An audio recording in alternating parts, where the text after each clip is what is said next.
Commune Larby Vatsolo vonina tanteraka niatrika ny fifidianana ny candidatim. Ho mafy ny fanaraha-maso ny fifidianana amin'ny 7 Novambra hoy ireo mpapiofana ny délégué.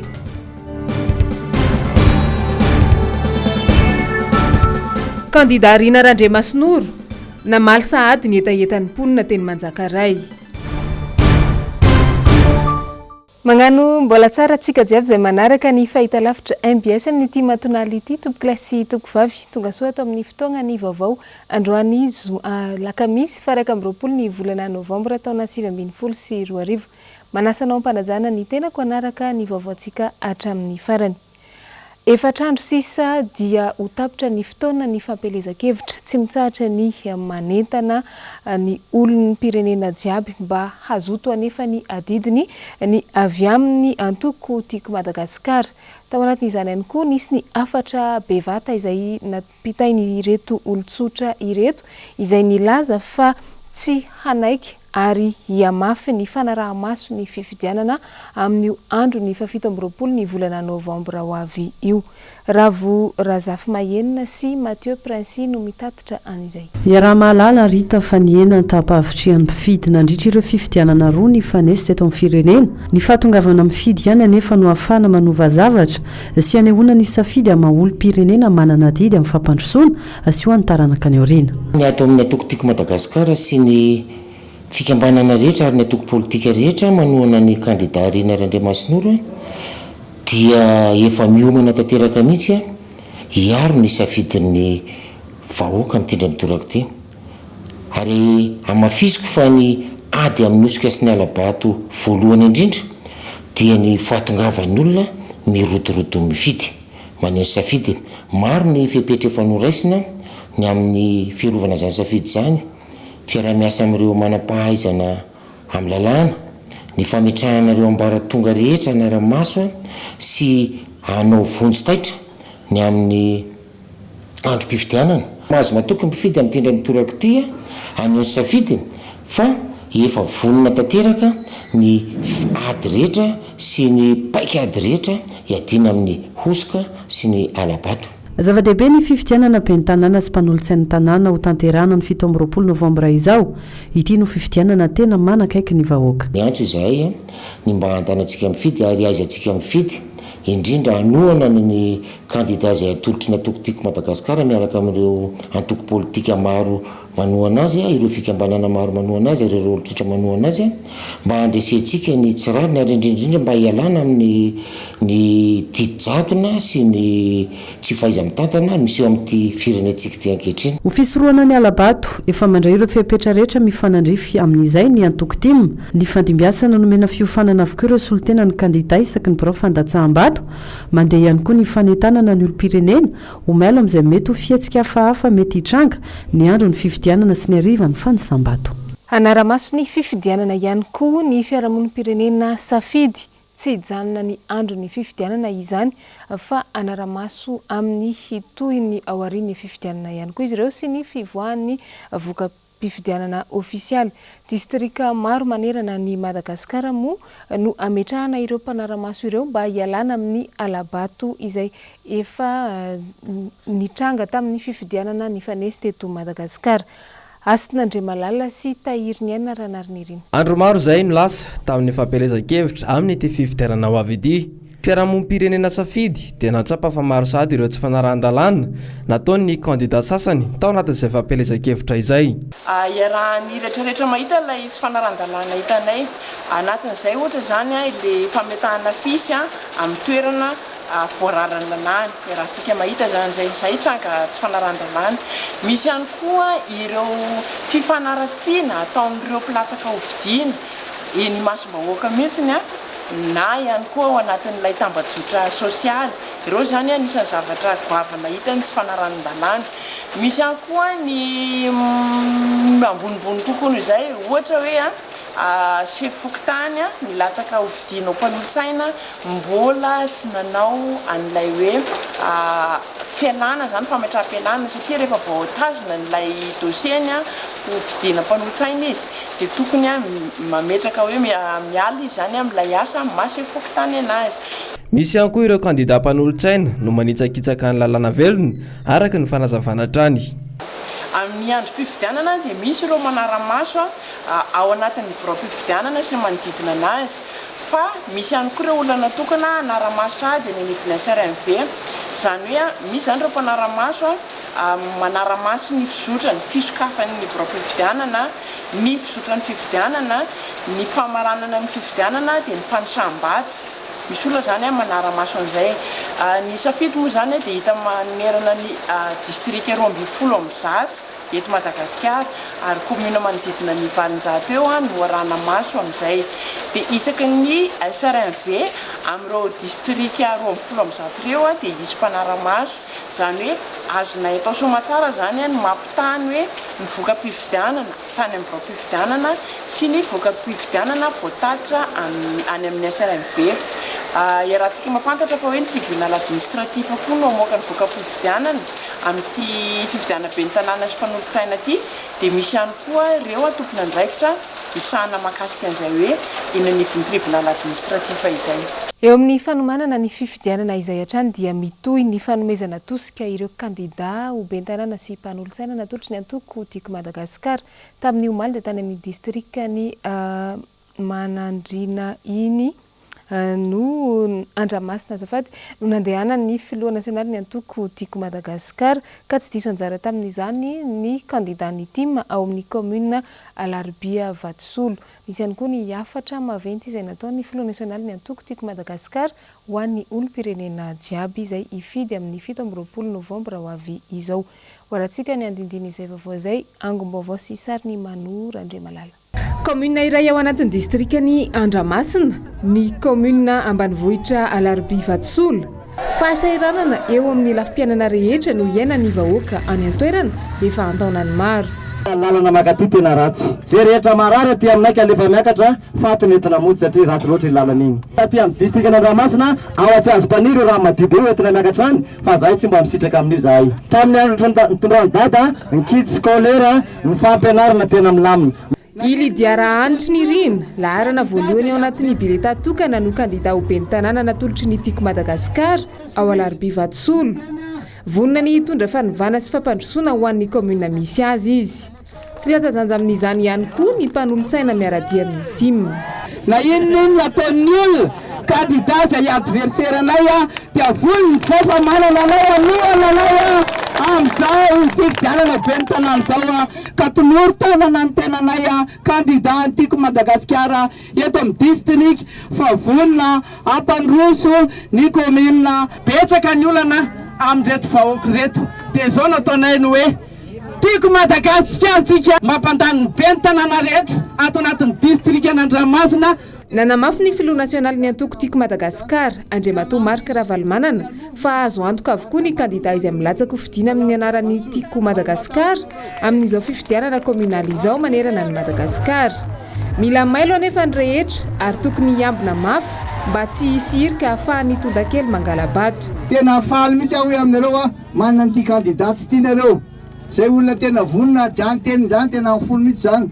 Tia anampy izy, tia lovy izy ary tia mpandroso ny Alaribia Vatsolo. Ary matahotra nareo. Fa anao arak'izany atao isika rehetra irahina tsara zao ataonareo zao anara-maso anareo. Fa misy resaka mandeha tsy areo.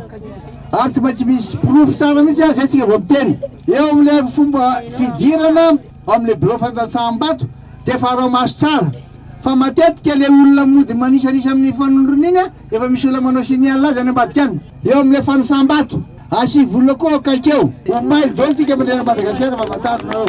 Laharana voalohany avokoa no kandidany tim ao amin'ny commune Alaribia Vatsolo na ny be ny tanàna izany na ny mpanolontsaina. Adidy amin'ny maha olom-pirenena ny mifidy, ny fahavitriany rehetra mifidy ihany koa dia efa ahafahana miady amin'ny fangalaram-bato. Impody eto Antananarivo renivohitra atsika ny zava-nisy tamin'ny fizotra ny fampelezan-kevitra izay nataon'ny kandida Rina Randriamasinoro tao amin'ny boriboritany fahatelo tamin'ity androany ity. Fantatra fa naka lesona tamin'ny fifidianana izay nifanesy teto Madagasikara nandritran'izay intelo miantaona izay ny tao amin'ny boriboritany fahaefatra sy ny boriboritany fahatelo ka tokana ny safidin'izy ireo amin'ny fito amby roapolo ny volana Novambra izao dia ny kandida Rina Randriamasinoro ben'ny tanàna Antananarivo renivohitra natolotry ny antoko tiako Madagasikara. Ny andindin'izay tateriny Miradora Benjamina sy Tokira Marolahy.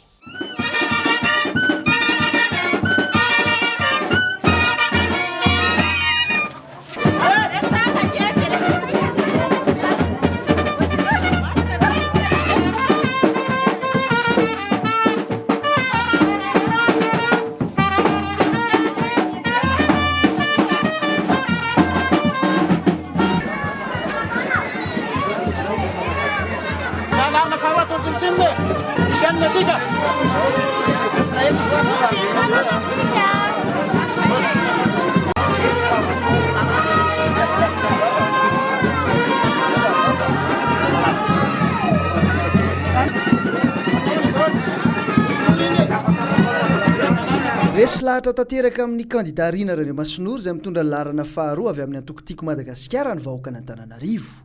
Latsabaty fanamafisana sisa no andrasana amin'ny 7 Novambra.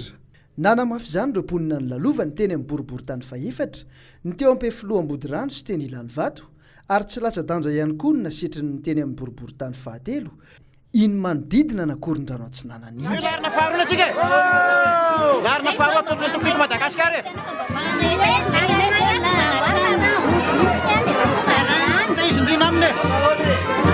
Larina faharoa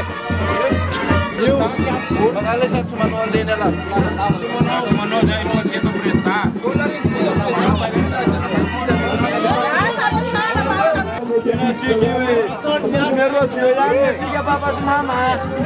Mahafeno fepetra tanteraka ny fandaharana asa ny Rina Randriamasinoro ny amin'ny famahana ny olana sedrain'ny mponina amin'ny andavanandro sy ny fikatsaham-baolana ihany koa mahakasika ny sosialim-bahoaka. Raha nandalo tamin'ny lalana iny tsika parabatonga teto dehibe ny tenen'ny olona teny an-dalana teny.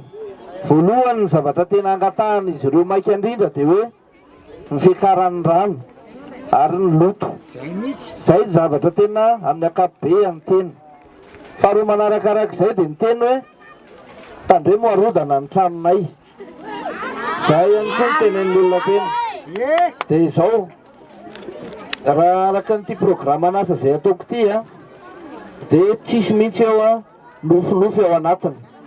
Za tsy mampanantena mihitsy hoe andeha anangana building ery na anangana an'izao na anangana an'izao dia hifindreny tsika.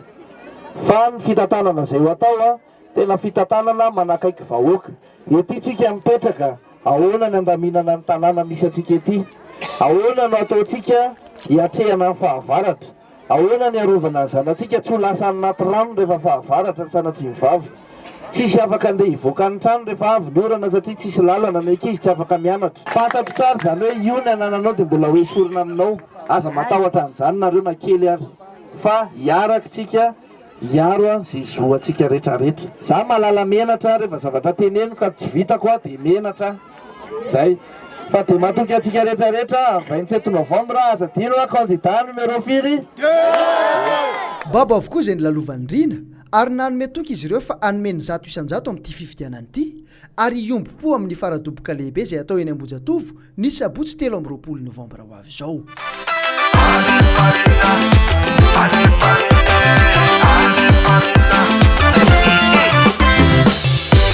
Olombava fa misy trakefisy ampandrosona ny tanàna tanora mavita tsy miamboady doriakame tsy fivoaranisy ka andeha atsika hifanolo tanana tahiry ny rena ihany no fidina ombeny tanana izy ihany hoanenay izy no fidinay ombeny tanana. Fa noporofoy ny kandida Rina Randriamasinoro indray androany favonina ny hampandroso ny tanàna n'Antananarivo renivohitra ny tenany ka novaliany sahady ny etaetan'ireo mponina teny amin'ny faritra Manjakaray iny tamin'ny alalan'ny asapokon'olona mba ho fanatsarana ny tanàna. Yasina Andriamalala sy Tahiry Nianatra Nariniriny.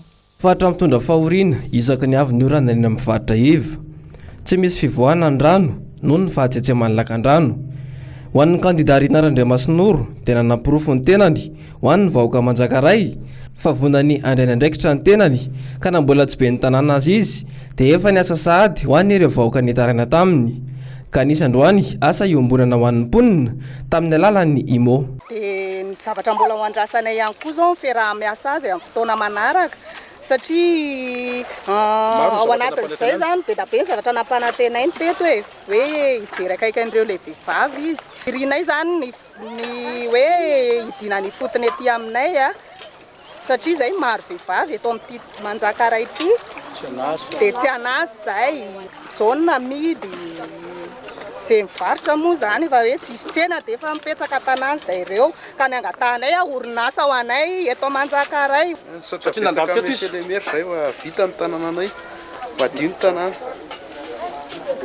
miakatra be zany rano rehefa avy ny olona tonga ty ananana ty miala pataloha dia sôry tanànao fa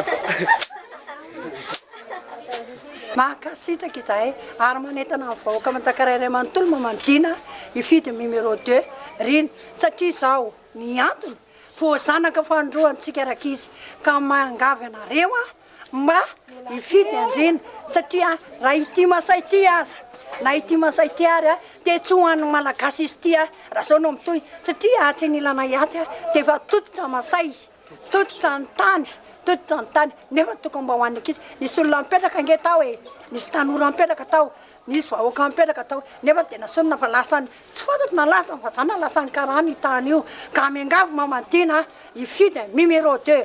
Mahafinaritra amin'izao fahatongavanareo izao dia manantenanareo olany dia mba sina fiaraha-miasa indrindra ty amin'ny ambany tanàna amin'izao loto be ty amin'ny tanànanay izao dia mila mba asina fanamboarana fa tena mijaly ny mponity na amin'ny fahasalamana na ny miditra antsehatra amin'ny fampandaniana ny kandida laharana faharoa ao anatin'ny bileta tokana izay natolotry ny antoko tiako Madagasikara ny vadiny Rina Randriamasinoro dia ramatoa Maoly Randriamasinoro izany magnano antsoavo amin'ny olom-pirenena jiaby ny tenany amin'izao akatoky ny fifidianana izao waratsika ny fanadiadiana. Soniombonantsika Antananarivo renivohitra mamitsika loatra arivo izay ny antony nandrisika hanoana Rina vadiko be ny tanàna Antananarivo inoko ary azo antoka fa izy avita hampandroso an'ity Antananarivo ity ko manaiky antsika rehetra ry renim-pianakaviana ry vehivavy namana andao hifidy andao arovo ny safiditsika etano ny tapaka sy namana rehetra ny fianakaviana rehetra nefa ny adidiny ny 7 Novambra ho avy izao fidio laharana faharoa eo ampelantananao no avy ny tanànantsika. Tsara ny mampatsiahy antsika jiaby fa ny faradoboka iarahana amin'ny kandida Rina Randriamasinoro sy ny mpanolotsaina ny tanàna natolotry ny antoko tiako Madagasikara dia ho tanterahana amin'ny sabotsy 17 ny volana Novambra ho avy izao eny Ambojatovo dia be miainga avy amin'ny boriboritany enina no atao ary mifampiamby eo anoloan'ny kianjabeny Mahamasina rehefa tonga eo dia manomboka amin'ny 10 maraina no miaraka miainga avy eo amin'ny anoloan'ny kianjabeny Mahamasina miaraka amin'ireo kandida miaraka amin'ny antoko tiako Madagasikara ary miazo ny kianjany Ambojatovo. Tsara Maria anaraka izany fa tsy eny Mahamasina no anatanterahana ny faradoboka fa eny Ambojatovo.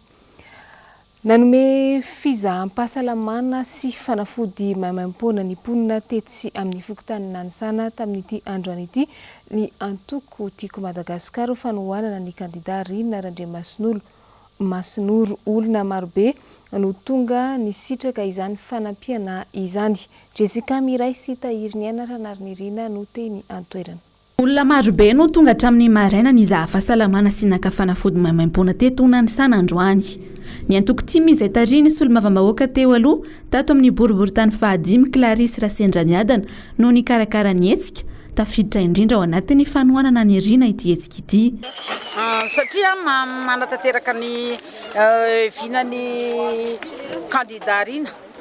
Hitanareo fa vahoaka sahirana ireo raha hoany amin'ny dokotera izy dia mbola andoha frais-na consultation mbola hividy fanafody anyherin'le olona sahirana izy dia manepoka le tranony any izy raha marary ary ka reo zao ny olona hitanareo eto fa vahoaka be zay narainandro nefa tonga teto maro be mihitsy ny olona midika an'izany fa mahanitra tanteraka ny vahoaka malagasy ka ny antony anaovana ihany zao sy anatanana ihany reo vahoaka ireo dia hoe misy fizaha-pahasalamana mamaim-pona dia fizarana fanafody mifandrify an'izany tsy atao vonjy-tavanandro fotsiny amin'ny maha fampelezan-kevitra amin'izao fotoana izao no ataonay fa raha lany mibe ny tanàna riana dia anohy anatsara n'izao zavatra atao izao eto dia manetana anareo rehetrarehetra ary ponina nanisana tonga eto ny mpitsabo mpizaha fahasalamana mamaim-pona sy ame fanafody antsika mamaim-pona ko raha titsika ito zao dia fidiny ilaharana faharoa amin'ny fahafitony volana fahafito amby roapolo volana novambra nisaotra ary nankasitraka ny tima sy ny candidat Rina Randriamasinoro ny mponina teto Nanisana. Saotra betsaka ny tima aloha sy Rina amin'izao fanomezana fizarana mamaim-pona fanafody zao. Eka rehefa mba mangataka ny vahoaka mba hifidy azy zany tsy akanapaka. Nankasitraka ny candidat ben'ny tanàna Rina noho ny fanomezany ny fanafody sy fizaha-pahasalamana maimaim-pona dia manentana antsika vahoaka Antananarivo hifidy ny candidat Rina Randriamasinoro larana faharoa amin'ny 27 novambra ho avy izao. Zahay mponina Nanisana dia mankasitraka ny atoko tim dia mankasitraka ny madame Clarisse izay ao mitarika ny tim eto aminay dia mankasitraka ny hofidiana ho ben'ny tanàna Ramse Rina dia manao ananasy hatramin'ny farany izay dia mankasitraka dia misaotra betsaka tamin'ilay fanafody fa mbola tsy nisy ohatran'izao teto aminay teto amin'ny fokontany Nanisana dia misaotra rindra dia misaotra be. Sy fizarana t-shirt sy fizarana vary mora no natao fa ny manahirana ny olona voalohany indrindra dia ny fahasalamana.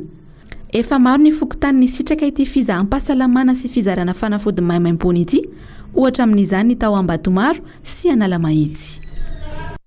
Lafim-baovao hafa kosa indray koragna marobe no nandeha mahakasika ny nosy manodidina ny Madagasikara izay bodon'ny Lafrantsa amin'izao fotoana izao.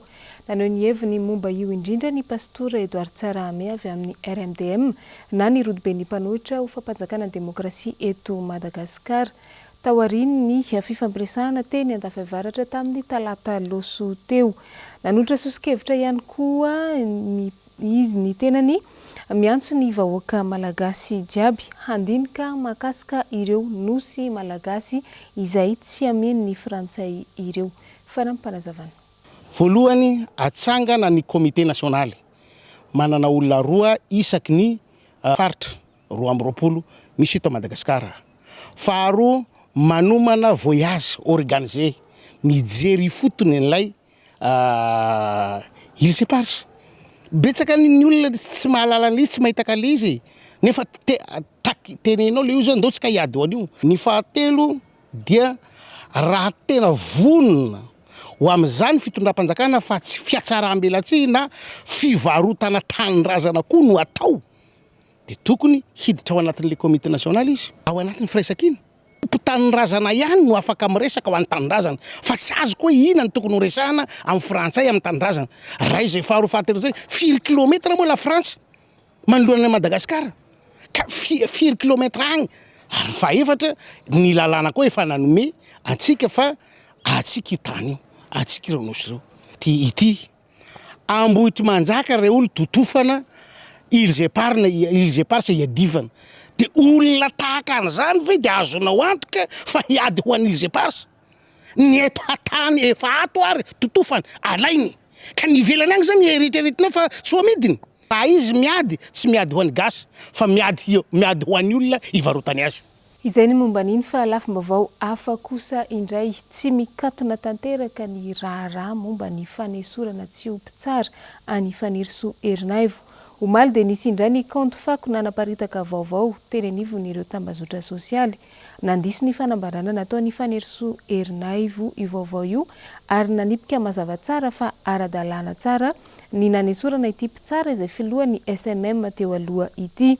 Voalaza n'io vaovao nivoaka tamin'ny Facebook io fa ny ministry ny fitsarana no nilaza ny maha ara-dalàna io fanesorana ny faniriso Ernève io.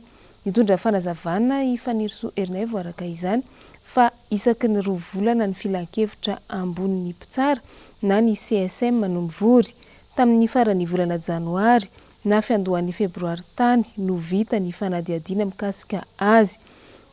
20 oktobra ny daty fampiantsona azy ary 20 oktobra no voarainy sady misoratra hoe 20 novambra no antsoina iseho eo amin'ny conseil de discipline. Ny 7 novambra ihany no nisy conseil de discipline io fa tsy nisy intsony ny 20 novambra. Ambarany faniriso Ernève araka izany fa tsy marina ny nambarany ministra sy ny lehibe ny mpampanolalàna satria ny ministra izay filohan'ny CODIS dia efa tsy teto an-toerana intsony ny 20 novambra.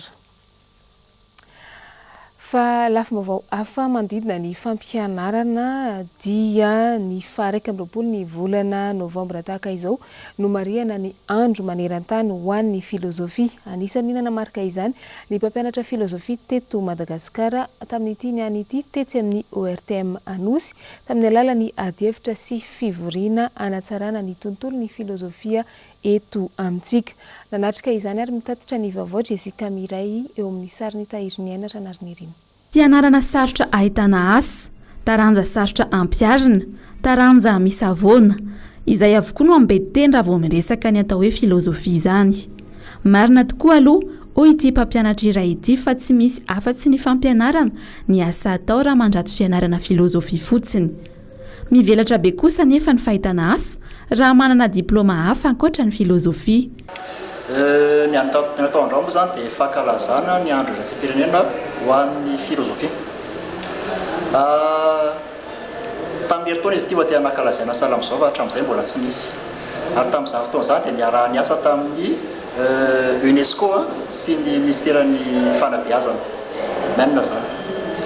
Tamin'ity taona ity tsy akory santrivavy zao niataka tamin'ny UNESCO sy ny menina fa ny UNESCO zany efa nanana ny fikarakarana azy manokana ka mikarakarany azy koa izy miaraka amin'ny université zao dia fandrindrana asa zany izay koa efa nanomana dia natonga nananao zao ato amin'ny ORTM zao ka le anay ity zany dia mifotra indrindra amin'ny fampiresan-tsaina sy fampivondronana ny mpampianatra izay miatrika ireo zana-bahoaka anaty ravikazo rehetra any ao anatin'ny fahasaheranana sy ny fahasarotana. Zay zany tena antoko koa iara-mahita koa ny fitsaratsaraham-bazana sy fahasan'ny fankevitra amin'ny samy mpampianatra ka mety mitondra ohatra ratsy aloha amin'ny mpianatra izay mpianarana nefa ihany koa mety miteraka vokatra ratsy eo amin'ny na reny fuite de sujet reny na ireny fitsarana baka izay rahantsika mahita fa tsy dia tsara makaiza loatra ny vokatra. Vao ny taona 2024 teo isika vao nankalaza ny andro maneran-tany ho an'ny filozofia. No marina androany kosa ny tamin'ity taona ity tanjona amin'ity fanamariana ity ny ampiarana ny filozofia amin'ny fampandrosoana. Rehefa miteny hoe mpampianatra aloha zany dia tsy endany ohatrany hoe sanatrisany ohatrany hoe somary amavain'ny olona ny anjara asan'ny mpampianatra. Imaika koa mbola hoe prof de philo dia ohatrany tsy dia tena mahasehatra satria ny antony moa dia le fanabeazana antsika mihitsy zany tsy fantatry ny olona mihitsy zany hoe inona ny lanjan'le filozofia tsy fantatry ny olona mihitsy le izy dia izay zany no antony tena mahatonga hoe manao azo hetsika zao mba hahafantarana ny be sy ny maro ny filozofia io. Ohatrany te hampiditra n'ity zavatra ity izay foana mantsy ilay ataon'ny mpianatra ilay ampianarana any hoe madama raha manao philo zany izay dia inona ny asanay tadidio tsara fa io filozofia io matière de base io ka raha ohatra ianao ka akoatran'ny ohatra zany ianao hoe manana licence na master en philosophie ka manana spécialité anankiray fotsiny manampy azy dia tena tavovoaka amin'ny sehatry ny asa rehetra dia tena ilainy. Raha tena hoe filozofia fotsiny kosa aloha ny anaran'ilay ankizy dia tena mpampianatra fotsiny fa raha ohatra zany ianao miampy zavatra anankiray dia afaka mivelatra amin'ny sehatra be dia be. Isaky ny 7 ny Alakamisy ny volana Novambra no hanamariana ny andro maneran-tany ho an'ny filozofia. Ny UNESCO no nametraka ny daty hatramin'ny taona 2024. Tsara ihany mampahatsiahy fa ny teny hoe filozofia dia avy amin'ny teny grika izay raha dika tsotsotra dia hoe fitiavana ny fahendrena. Fa misy ny tsara ho fantatra avy amin'ny commune Antananarivo renivohitra momba ny fandaminana amin'ny fampiasana lalana eto amin'ity tanàna ny Antananarivo ity. Andeha rahantsika vetrany.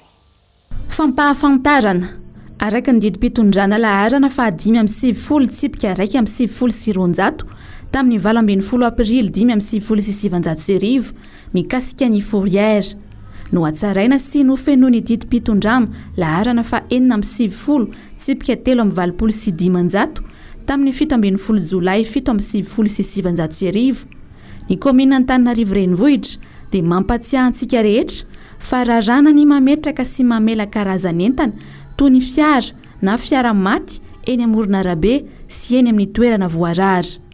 Noho izany, ireo karazan'entana voalaza eo ambony ireo dia tsy maintsy esoriny tompony eo amin'ny toerany ao anatin'ny 7 andro manomboka ny daty ivoahany ity fampahafantarana ity. Ny tsy fanajana izany dia manery ny komina Antananarivo renivohitra andray ny fepetra mifanaraka amin'izany.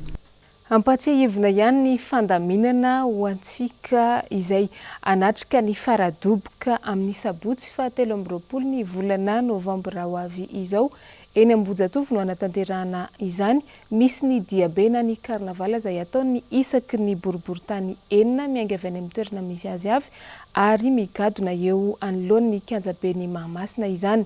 Amin'ny folora no fialana eo miaraka amin'ny kandidan'ny tim ary miazo any kianjany Ambojatovo avy eo anatanterahana ny faradoboka. Misy moa ny mpanakanto maro izay anafana ity hetsika amin'ny sabotsy ho avy izao ity. Dia izay ihany koa tompoko lahy sy tompoko vavy no masaka azona roso tamin'ity niany ity mankasitraka anao nanaraka ny vaovao hatramin'ny farany. Mametraka ny samy tsara ao amintsika jiaby indray ny tenako amin'ny manaraka koa samy mandro mafo aby antsika jiaby tompoko lahy sy tompoko vavy.